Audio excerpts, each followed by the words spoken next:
Hi folks, it's Christmas Day today and I've got a bit of time to spare, so I thought I would make a little video all about this little thing, which is a Harley Benton 5-band graphic EQ pedal, which I got from Santa. Anyway, I was going to make a video all about, I knew this was coming, but I was going to make a video all about this running into the effects loop of the Bugera, into something with Celestion Vintage 30s, or possibly the Laney cabinet behind there, or even one of these big 2x12s. You know, decent kit, let you hear the pedal running into some really good stuff and getting a decent sound. And then it dawned on me this morning actually that that was daft. Didn't make much sense because I don't currently use a graphic EQ in that amplifier. I don't use one in the Jet City because they have got more than enough tone shaping. They have got a great tone that I like anyway. And the Bugera especially has an active EQ, so you can cut and boost frequencies as you wish. However, not everybody has got a 120 watt tube amp with 3 channels and 3 separate EQs running into a 400-500 euro cabinet with Celestion speakers. An awful lot of people are running a combo, usually a transistor combo, and that got me thinking. I have one. This thing. Now this is a 30-year-old, roughly, I think about 30, Peavey Studio 112. And I used these back when I was at school. I used to have the big brother of this, the Peavey Bandit as well. And that's a 60 watt, 12 inch combo, plenty loud enough for gigging, open back cabinet, and has got an amazing clean channel. It's great. The distortion, the overdrive channel is not what I was, certainly not what I was after then. And it's really not my sort of thing now. And the main weakness of something like that is it didn't actually have a mid control. It had gain, low end had a bottom, it had edge, which was treble, and it had post, which was volume. So it had super sat, which was the gain, and post. 4 controls for your overdrive. And it always sounded quite harsh, a little bit honky. It was okay for a lot of rock, and even using a boost pedal never really shaped the tone, mainly because it didn't have a mid control. So I thought, rather than show you this working in a big amp which really didn't need it, you know, by all means, if people want to, write in the comments below and I will let you hear a 20 euro graphic EQ pedal in the best part of €1,000 setup. However, I thought there's an awful lot of people, especially even today, who's maybe got themselves a combo amp. Maybe somebody's gave them one they've had in the shed for years. But even some of the more modern transistor combos, which are a lot better, I must say, than that, when it comes to the overdrive channel, might not still be exactly what you're after.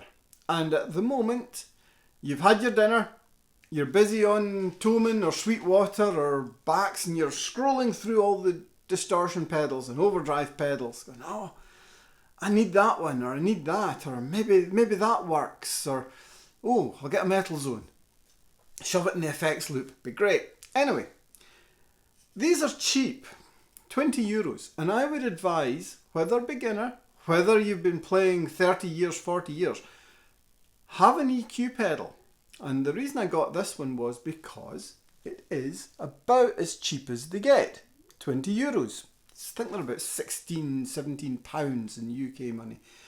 So I thought this is a good example of how to adjust your sound. I'm not going to say improve your sound, because that's subjective. You might already think, no, I love the overdrive channel on my amp. Great.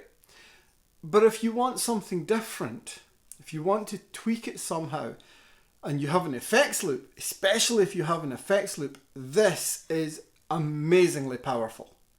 Even at this price, it's amazingly powerful. So I'm going to set this up. I'm going to use my Ibanez, just a mid-priced RGR 420EX. I've put a PAF Pro in the bridge, an iron gear steam hammer in the neck of this one.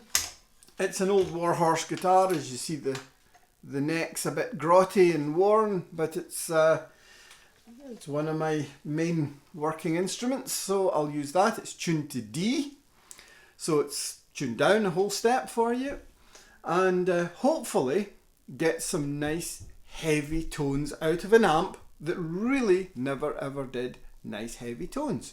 So I'll set this up, I'll give you a close-up of this, and let you hear what we can do. Bear with me. So here we are, got it set up, and for power today I'm just using this little Engel power tap portable into just a little phone recharger. So that's what I'm using as a power supply, and that is it. The wiring is quite simple. I'm just getting my guitar on. From the effects send here in the amp, it is going into the input of the pedal, and the output is going into the return. So it's a standard, pretty simple setup. I have got this set on the distortion channel, and this is kind of how the best I can really get out of this amp.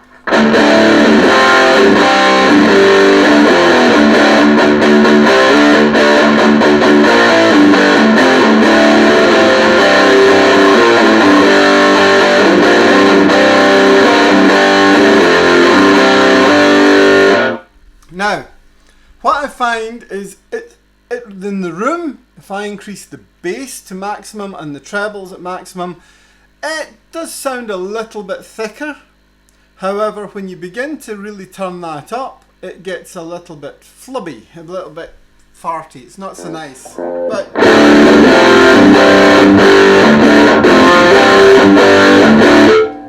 so hopefully that's not clipping the mic too much. I'll maybe just turn the volume down a little bit.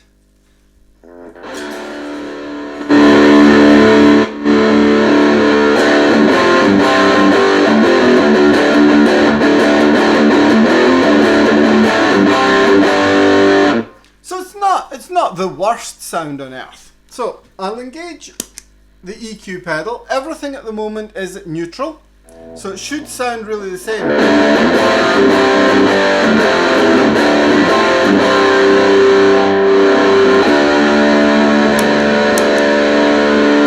Doesn't really make much of a difference there. So I know from experience that if I just bump up the low end in this and bump up there, it's what you call the kind of shallow V. I find in this pedal I can actually take the mids down a lot, so make it quite a drastic V. I'll leave the top end where it is. Now, my piece of advice is, when you're doing this, run the EQ on your amplifier full open. Everything on maximum, especially if they're a passive EQ. If they're active, keep them on noon. But if it's a passive EQ, like on a Marshall style or even this Peavey, open them up full, so your amplifier's got the full frequency range that it can cope with. You're not choking it anywhere. So even just by eyeballing this, I've not really done anything. I'll give you the before.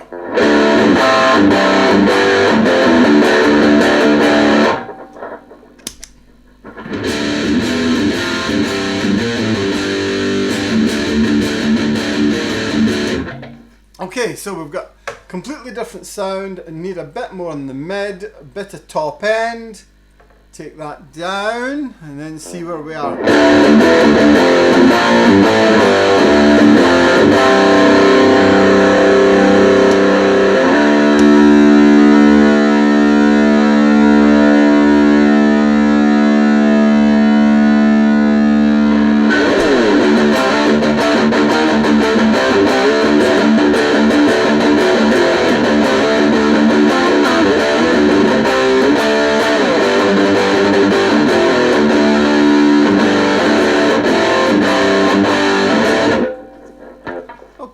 getting somewhere. I'll give it a little bit more volume just to see if that kind of thickens it up a bit.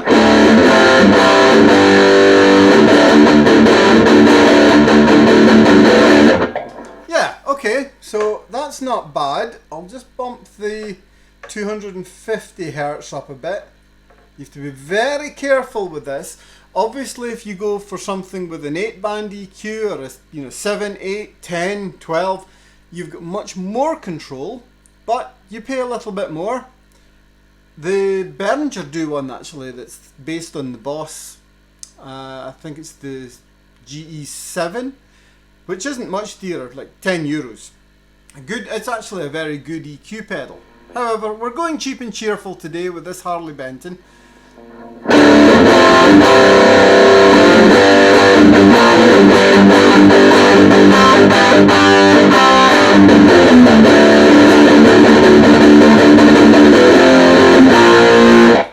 Maybe a little bit boxy, so I'll take that down there, see where we are.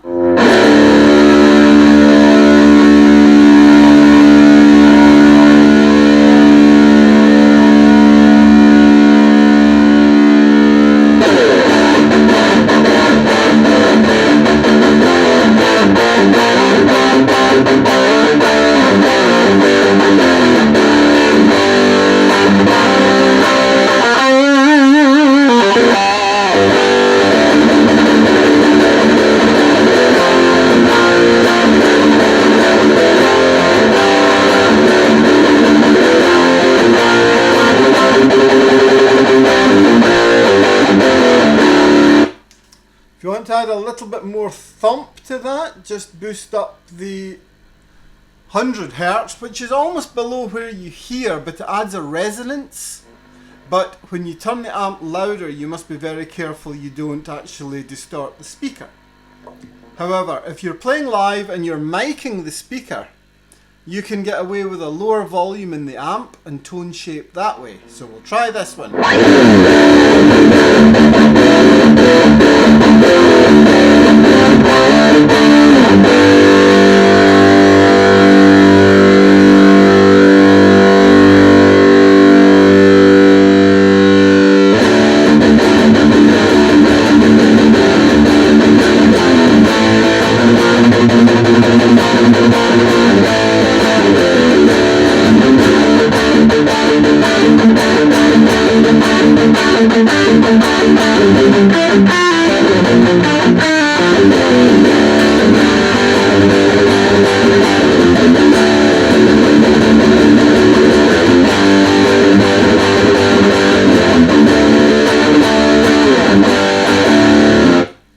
Now, just to remind you, off.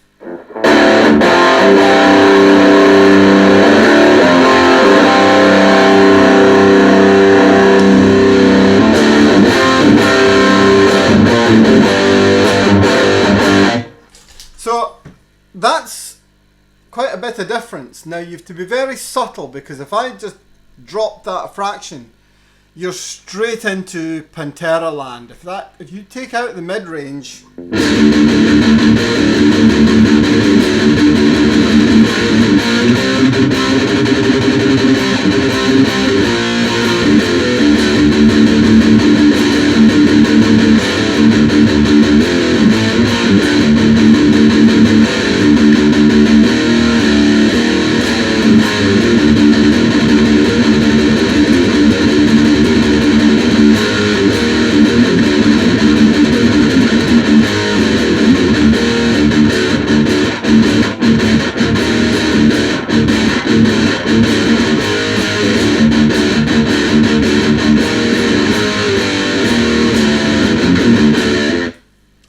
drastic amount of cutting there.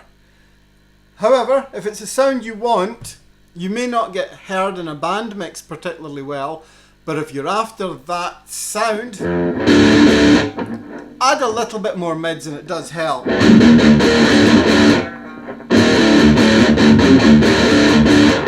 as you hear, take that out,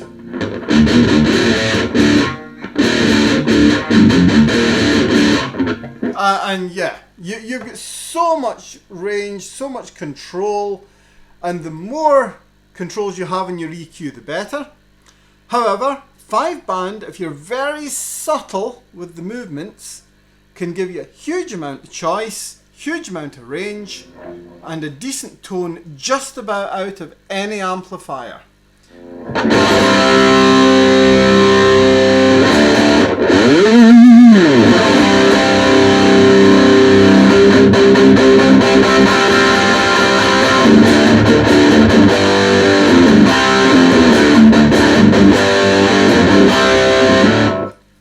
That to me would have just a touch too much low end, so I'll take that back.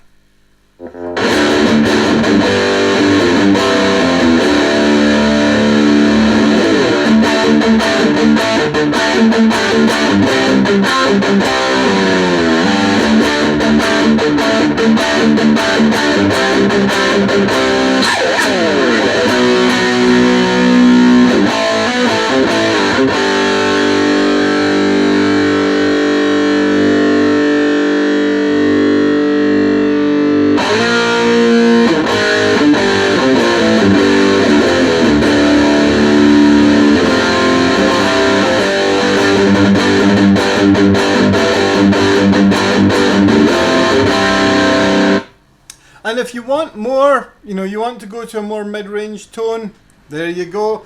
The secret of a graphic EQ in the effects loop is the amount of control over the mid-range you have.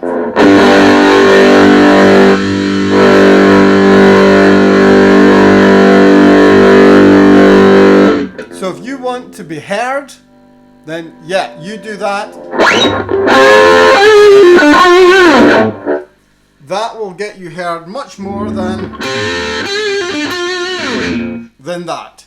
However, horses for courses, it's whatever you like. You can use these as a volume boost if you just want to change your tone for a solo.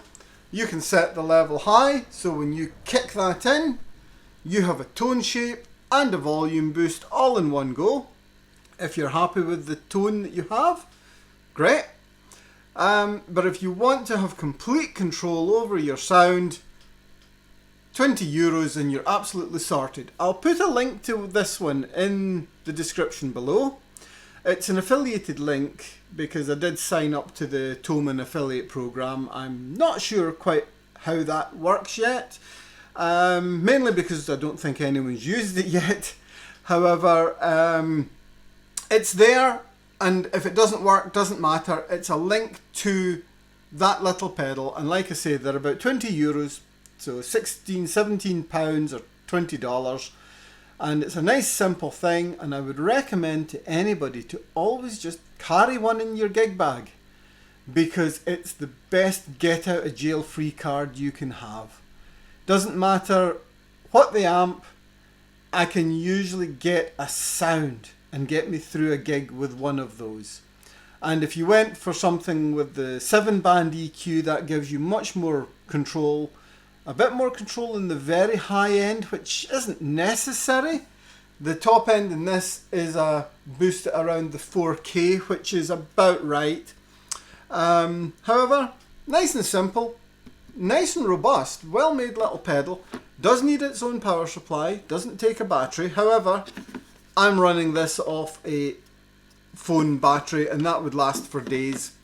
So a bit of tone shaping in your effects loop. If you've got an amp you're not happy with, before you dive in and start buying a million different distortion pedals, overdrive pedals, or even changing your amp, get one of these for €20 and see what it does.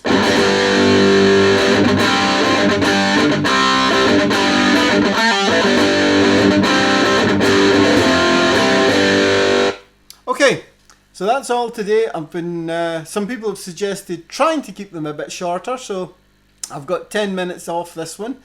And have a great Christmas, have a great rest of the year, and I'll have more for you soon because I did get a couple more pedals and they're quite special.